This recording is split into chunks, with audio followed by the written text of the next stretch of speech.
हमारे समाज का आईना, सभी हमारे मीडिया के भाई, हमारे बहनें, आप सभी का मैं धन्यवाद करता हूँ कि एक शॉर्ट नोटिस पे आप सब यहाँ पहुँचे हैं।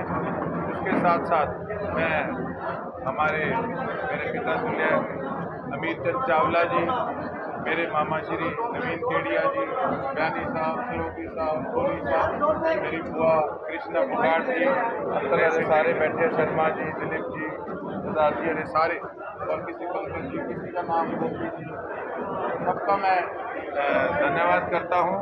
और करण भाई साहब मेरे, और नमन केडिया जी बड़ी मेहनत कर रहे हैं कई दिन से, और सबका मैं तहे दिल से धन्यवाद करता हूँ कि इन्होंने मेरे लिए दिन रात एक किया। पूरी कांग्रेस पार्टी की पूरी टीम का मैं धन्यवाद करता हूँ कि सबने मुझे एक्सेप्ट किया कि अभी कुछ दिन पहले ही मैंने कांग्रेस पार्टी ज्वाइन की है, लेकिन इन सब ने बड़प्पन दिखाया। मुझे केडिया साहब ने भी, चावला साहब ने भी सबसे पहले फ़ोन करके खुद इन्होंने मुझे समर्थन, तो क्या पार्टी का हिस्सा मैं बनाऊं, इन्होंने मेरा स्वागत किया और लगातार मेरे लिए मेरे दोनों भाई करण जी भी, नमन जी भी दिन रात एक कर रहे हैं। पूरी कांग्रेस पार्टी की टीम से मैं यही रिक्वेस्ट करूंगा कि दिन थोड़े हैं, आपके परिवार में मैं शामिल हुआ हूं, और हो सकता है कि किसी को मैं अप्रोच करने से रह भी जाऊं क्योंकि समय का अभाव है, लेकिन मैं इतना विश्वास दिलाता हूं पूरी कांग्रेस पार्टी को, पूरी कांग्रेस पार्टी की लीडरशिप को, कि मेरी तरफ से कभी आपको नीचा नहीं देखना पड़ेगा। आज कई तत्व इस प्रकार के हैं जो अंदर खाते हम लोगों को आपस में लड़ाने का पूरा प्रयास कर रहे हैं। ये जो कोशिशें हैं, ये विपक्ष की कोशिशें हैं, लेकिन हमारा कोऑर्डिनेशन, हमारा प्यार जो है वो इतना मजबूत है कि कहीं ना कहीं मैं भी इस प्रकार का आदमी हूँ, मेरे तक अगर कोई इस प्रकार की बात पहुँचती है तो सारा परिवार बैठा है, हम आपस में डिस्कस करके इसको साझा करके, और इन चीज़ों को हम कहीं भी उन लोगों को सेंध नहीं लगाने देंगे। कांग्रेस पार्टी को मजबूत करने का काम करेंगे। और आप देख रहे हैं कि किस प्रकार से विपक्ष सारा इकट्ठा हो चुका है। एक तरफ तो ये लोग कहते हैं कभी कि हम तो एनडीए का हिस्सा हैं, दिल्ली जाके हाजिरियां मारते हैं जब बीजेपी वाले बुला लेते हैं। दूसरी तरफ किसानों का वोट लेने के लिए ये इंडियन नेशनल लोकदल पार्टी के सभी कार्यकर्ताओं को कहीं ना कहीं बरगलाने का काम कर रहे हैं। लेकिन जनता बड़ी समझदार है, जो भी किसान वर्ग है हमारा, किसान वर्ग इस चीज़ को भली भांति जानता है कि ये कई लोग अपनी राजनीति चमकाने के लिए आज किसानों की आंख में धूल झोंकने का काम कर रहे हैं, ये बात कह के कि हम तो भाई बीजेपी के साथ नहीं हैं। लेकिन ये वही लोग हैं, ये वही गद्दार हैं, ये उस किसान कौम के ये लोग गद्दार हैं जो इलाहाबाद जाकर किसानों के सामने जिन्होंने चुनाव लड़ने का काम किया था। और मैं इंडियन नेशनल लोकदल पार्टी के कार्यकर्ताओं को भी यही अपील करूंगा कि भैया गोकुल सेतिया तो फिर भी कहीं ना कहीं आधी रात को काम ही आएगा। 5 साल मैंने इनेलो से वोट लेने के बाद भी कभी भी किसी प्रकार का किसी से फर्क नहीं समझा, हमेशा उनको भी अपना परिवार समझा। तो गोकुल सेतिया तो आपके काम ही आएगा, लेकिन जिन लोगों को आपकी पार्टी समर्थन दे रही है वो लोग आपको पहचानेंगे भी नहीं। इस चीज़ को मैं भली भांति जानता हूँ, वो लोग भी महसूस इस चीज़ को आज कर रहे हैं। मरे मन से उन लोगों को आज वहाँ जाना पड़ रहा है, लेकिन परिवार परिवार रहता है। मैंने जिससे ताल्लुकात बनाए हैं, पारिवारिक ताल्लुकात बनाए हैं और हमेशा रहेंगे। जिन कार्यकर्ताओं ने, इनेलो वालों ने भी मेरा साथ दिया था, मैं आज भी कहता हूँ एहसान एहसान होता है। लेकिन एक बात और वो लोग सोचें कि देखिए किस प्रकार से उनको आज इस्तेमाल किया जा रहा है। अगर आज उन लोगों के करके जो आपको बरगलाने का काम कर रहे हैं, अगर उन लोगों के कहने पे आज आपने किसान विरोधी नेताओं को वोट डाल दिया, तो कहीं ना कहीं आपको आने वाली पीढ़ी को आप जवाब देना मुश्किल हो जाएगा कि एक तरफ तो आप इलाहाबाद जाके किसान विरोधियों के सामने झंडा आपने बुलंद किया था, और दूसरी तरफ आज उनको आप वोट डाल रहे हो। जब मैंने कांग्रेस पार्टी ज्वाइन करनी थी, उससे पहले मैंने मीटिंग रखी, तो मीटिंग के दौरान मुझे सभी कार्यकर्ताओं ने कहा, कई इनेलो वालों ने भी कहा कि भैया कुछ मर्जी कर लेना, लेकिन भारतीय जनता पार्टी को कभी दूर से भी सोचना भी मत, वो किसान विरोधी पार्टी है। उन्हीं की जुबानी जो उन्होंने बात कही उसी को आज दोहराने का काम कर रहा हूं कि मैं तो कांग्रेस पार्टी में शामिल हुआ मेरे इलाके के विकास के लिए, मेरे इलाके की तरक्की के लिए, लेकिन दूसरी तरफ आज कहीं ना कहीं अगर उनकी पार्टी का ही किसान विरोधियों के साथ अगर अलायंस होता है तो मैं समझता हूँ इससे माड़ी बात और कोई हो नहीं सकती।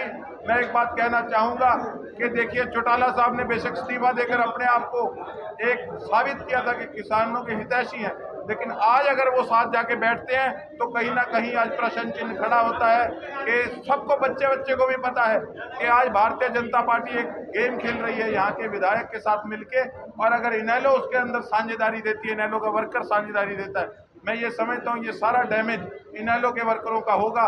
आज और पार्टियां भी उनको कहीं कहाँ शिफ्ट करती थी। इलाहाबाद के अंदर काफी लोगों ने उनको वोट डाला किसानी को देखकर, ना कि पार्टी को देखकर। तो आज किस प्रकार से अगर वो बीजेपी के लोगों को वोट डालेंगे तो कहीं ना कहीं उनको समाज के अंदर अपनी कौम के आगे जवाब देना मुश्किल हो जाएगा।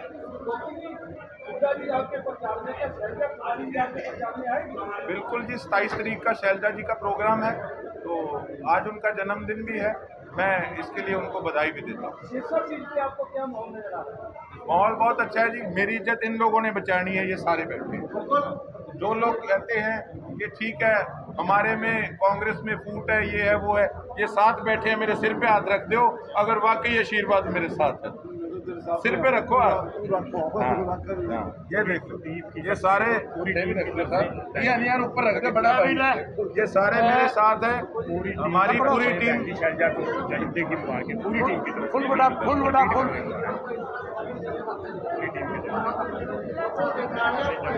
मैं आवाज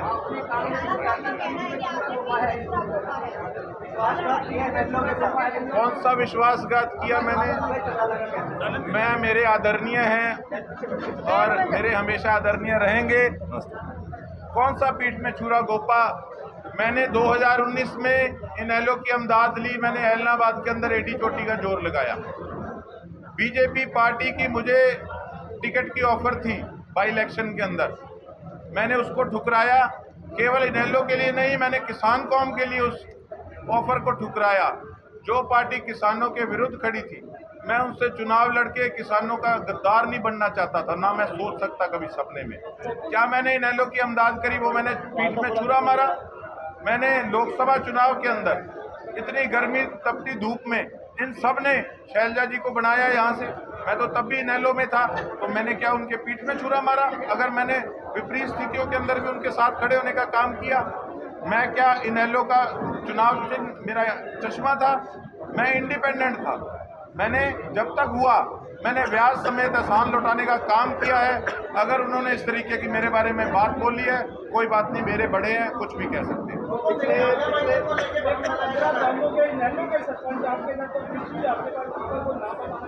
किस चीज़ का?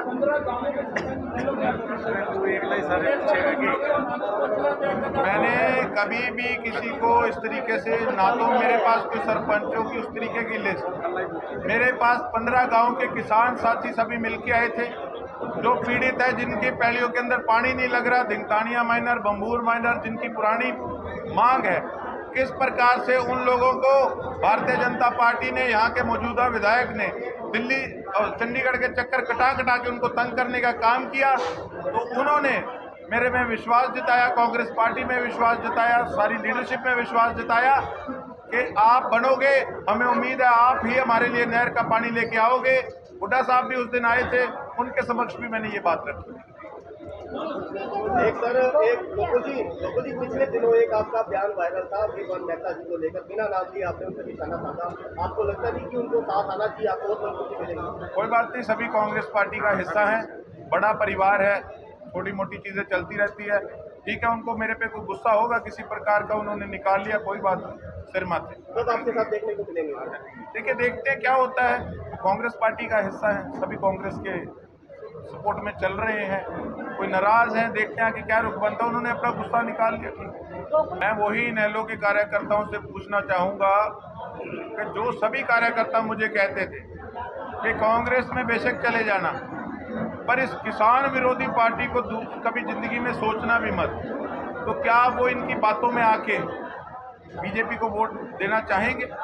मैंने थोड़े दिन पहले भी क्या नाम था उनका पत्रकार, अजीत अंजुम जी आए थे।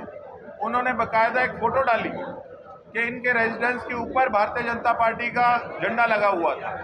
तो जैसे फोटो डाली अगले दिन झंडा हट गया। कल जिन्होंने विड्रा किया अपना नॉमिनेशन वो साफ चल रहे थे साथ में।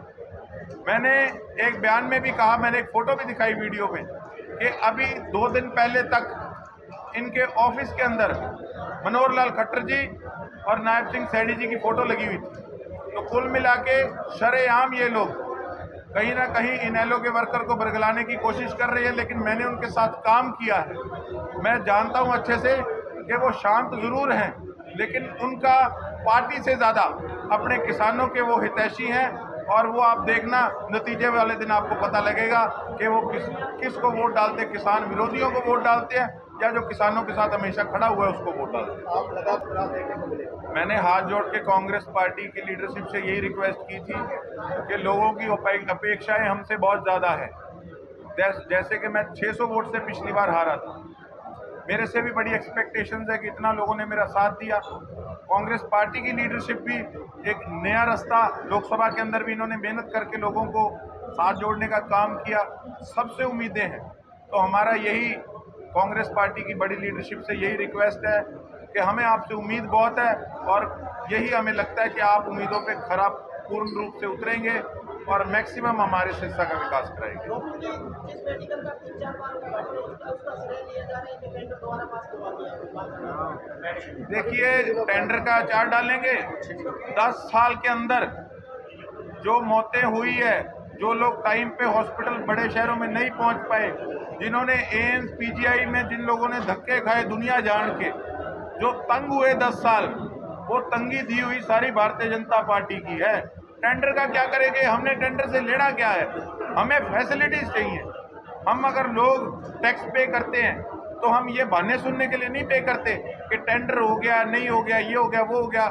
लोगों का काम है वोट डालना, टैक्स पे करना, फैसिलिटीज प्रोवाइड कराना सरकार का काम है। लेकिन वो कुछ कर नहीं पाए 10 साल में। सेंटर में, स्टेट में उनकी सरकार रही, लेकिन वो टोटली फेलियर रहा उनका।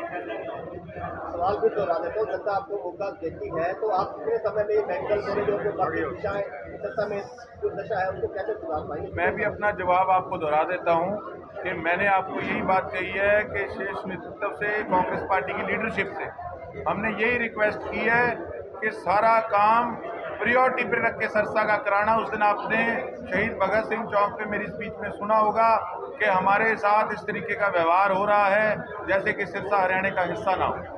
अब टाइम पीरियड कोई कुछ नहीं कह सकता, पर हाँ, एडी चोटी का जोर लगा देंगे।